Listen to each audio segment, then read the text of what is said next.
ASEAN tuh, dengan orang teman-teman di dekat saya Pak Akbar. Nah, di sini saya ajarkan tuh cara P2H yang benar dan juga nama-nama komponen peralatan. Karena kita sebagai operator yang tahu mengoperasikan, tapi kita tidak mengetahui komponen peralatan. Ini berawal dari yang bawah itu, ada kalian ini di bawah ini tuh, kita tidak perlu ke bawah kan? Ada gear tuh, itu namanya gear silinder yang kecil di bawah ini. Kalau kita turunkan ke bawah tuh, kalau yang besar itu namanya gear silinder, kalau yang kecil itu gear rotari. Rotari kan untuk berputar. Nah, terus naik ke atas, ini dia punya kopling di sini dalam. Baru di sini gearbox, komponennya peralatan. Ini seperangkat brake, namanya pengiriman itu brake. Maupun itu di swing, maupun di boom, maupun di hoist. Terus yang namanya dinamo ini nggak ada yang namanya, kalau bahasa bakunya itu dia kita sebut dengan motor. Jadi walaupun di bawah, walaupun di atas, pokoknya yang sejenis dinamo itu kita sebut motor.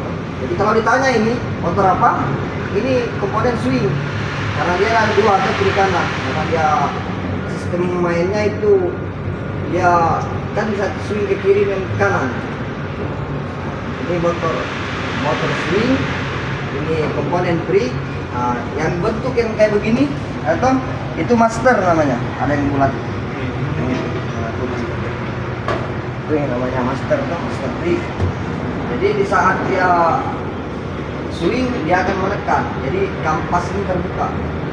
Setelah kita netral, otomatis kampasnya ini tertutup kembali, kan? Pengiriman otomatis. Jadi sudah paham yang dari sini dong? Terus kita namanya sling hoist. Motor hoist ini bagian koplingnya ada di bawah sini dong. Jangan lupa kita cek baut-bautnya kalau P2H tuh. Motor hoist itu cara kerjanya dia memutar gearbox. Jadi yang berbentuk begini gearbox. Jadi kalau ditanya pengawasan usaha gearbox yang mana?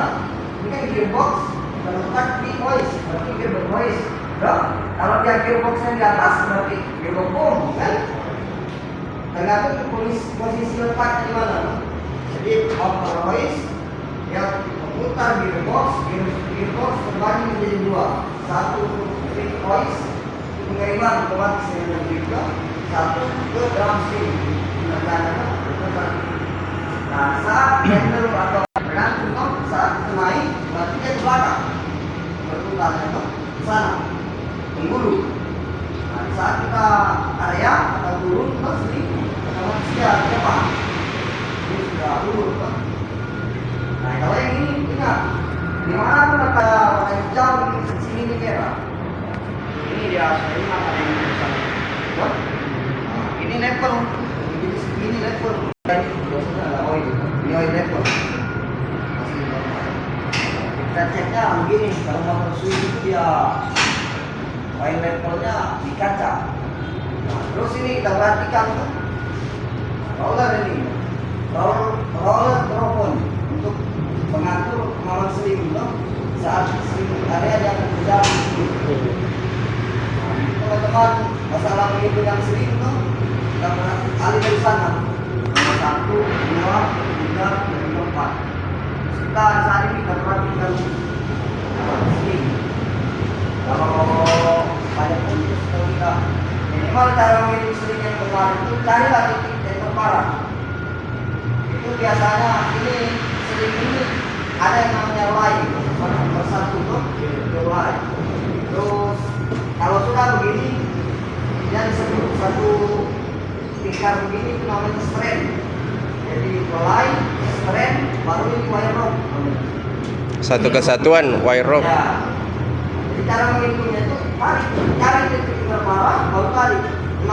Misalnya di sini tuh 1, 2, 3, 4, 5, 6. Berarti di sini itu dia sampai tidak tuh 18 line. Tidak boleh di sini putus, di sini putus, di sini putus. Kita hitung semua. Dan begitu cara hitungnya, karena ada bonusnya. Jadi sini rata-rata 30 dalam satu wire rope ini ini punya 6 strand. Ini 6 strand. Ada satu tor di dalamnya. Dalam ini ada kaki kron. Jadi 9 kali 30 180. Kita bagi 10% berarti harus 18 lain. 18%. Berapa lama di sini toh? Untuk pompa gres otomatis toh, tapi kita dilarang menggunakan, biasanya di sini itu elektrik ya. Menggunakan. Terus kalau ini jangan lupa yang nomor ini di sini. Kalau di gearbox tadi kita cek di situ tuh, ini. Oh ini apa?